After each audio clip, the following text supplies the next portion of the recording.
Debra Medina, are you still with us? Here. All right. You didn't doze off during that, did you? Raring to go. All right. That's what we like to hear. Okay, so here's a question. Debra Medina with us here, a GOP candidate for governor in the great state of Texas.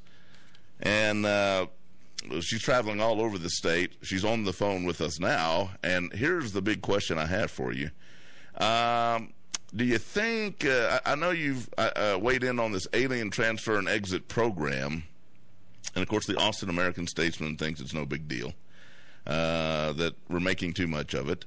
So here's the big question. As governor, would you, or do you think even right now that the current governor, Rick Perry, should force basically a national incident over this, the feds busing in illegal aliens from California and Arizona through Texas down to Presidio?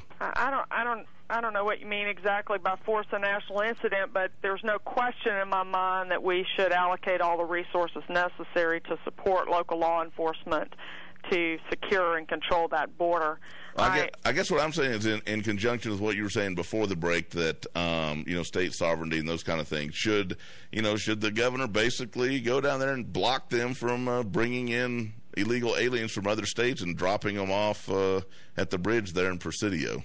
I think the federal government has the authority to deport illegal immigrants. I think that's their job, to deport illegal people found to be in our country illegally, and we can argue with them about how they do that, but while they have that job, they also have a job to secure the border. So we ought to put all the pressure that we can on them to ensure that those that they deport don't walk right back across, and where they fail to step up and do their job, Texas must get down there and get that border secure. Okay, so I guess my question in that is, if they've already, obviously we're busing them from other United States where they failed to do their job the first time, then we're driving them through these United States to another state to drop them off.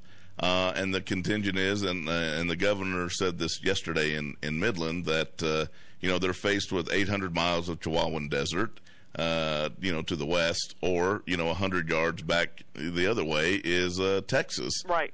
So, it seems to me that if we failed to prevent them from crossing the border the first time, in which they've now gotten on well, that was California and Arizona. Texas is a little bit different. Well, you got a good point there, Debra. let's step up and say, hey, boys, it ain't the same over here as it was over there. You're not coming back into Texas. Yeah, that's right. Well, it's just, I think people are finding that the federal government is completely impotent when it comes to doing anything that really matters. I mean, that just seems to be the case, and I'm wondering, if it will help elevate this discussion, ratchet it up to the point where, we have to start taking a hard look at what we're doing. I mean, one of the things that we actually had Governor Perry on last week, and I reminded him that, a few months ago, did we not hear that the federal government was pulling resources from the southern border and starting to spend them on the northern border, like we've really got a flood of people coming across there. And I speculated, well, maybe this is setting the stage for an alien exchange program where those who come across the southern border, we put them on a bus and ship them to Canada, since we've got all the border patrol up there now. I think that the federal government is actually very effective in its agenda of socializing and nationalizing this country.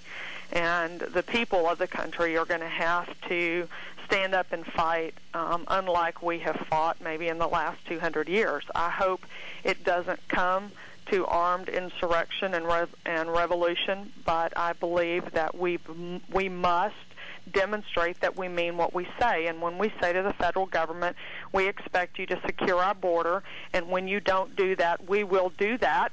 You don't want us doing it, then get your butt down here and get it done. Otherwise, Texas is going to step up and do it. We will use every resource available, every resource at our disposal.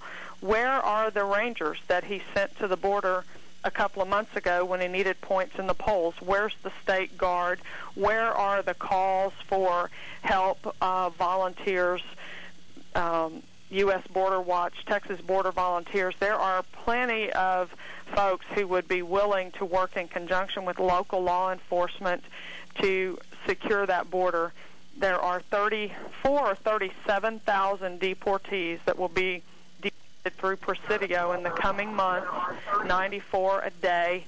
That is serious. Yeah. It's serious every way you look at it, and we're not about securing, or at least our leadership has not been genuine. They've given it lip service. Oh, we don't like it. Cry in your soup. We have got to step up to the plate and put some action behind our words. It's walking the talk. We must do that very forcefully and very aggressively. And when we do, maybe that is the national incident you're talking about. I do believe it is the federal government, and we may not like the decisions that they make, and certainly we ought to debate and argue about those with them when we think that they are flawed policy decisions, as this one is. But it is their call as to how they deport people and why and where. It is also their job to secure that border, and when they don't, Texas has got to take care of Texas' border. All right, 620-8700. We're going to go to the phones here. Deborah, you're up for a phone call, I assume. You bet. All right, we're going to go right to the phones here. Hi, you're on K-Well with Debra Medina. Hello, Jason. This is Doc. Hey, Doc. It's Medina. How are you this evening? Hi, Doc. Hello, ma'am. What I was curious about was, now they have stepped up and declared our state sovereignty, but the problem is that they put basically no teeth in the bill. Well, which bill are you referring to? Well, when we had HJR 50 during this session that was a sovereignty resolution that didn't pass, but and you would be correct that resolution did not have any teeth. That's different from legislation that nullifies particular federal legislation. Okay, now what we need to do, and I was curious as to how you stood on that, is to step up and tell the federal government they have definitely overstepped into state ground. Absolutely.